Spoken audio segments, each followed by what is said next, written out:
Bali terus memperkokoh posisinya sebagai salah satu destinasi favorit wisatawan mancanegara, khususnya bagi wisatawan asal Malaysia. Hal ini tercermin dari jumlah penerbangan dari Malaysia menuju Pulau Dewata yang mengalami peningkatan signifikan.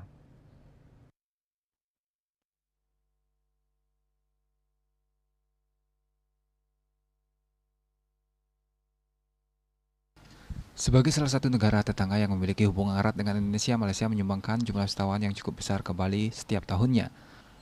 Pada beberapa bulan terakhir, peningkatan kunjungan wisatawan asal Malaysia semakin terlihat seiring dengan bertambahnya frekuensi penerbangan langsung dari berbagai kota di Malaysia menuju Bali.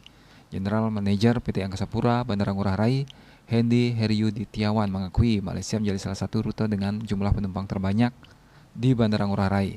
Sesuai dengan data yang ada, rute dari dan menuju Kuala Lumpur merupakan salah satu rute internasional tersibuk sepanjang tahun 2024 dengan pelayanan kepada 1.054.970 penumpang secara keseluruhan. Selain itu, jumlah kedatangan WNA Malaysia di Pulau Bali juga cukup tinggi, yakni mencapai 140.929 orang di tahun 2024 hingga bulan Juli.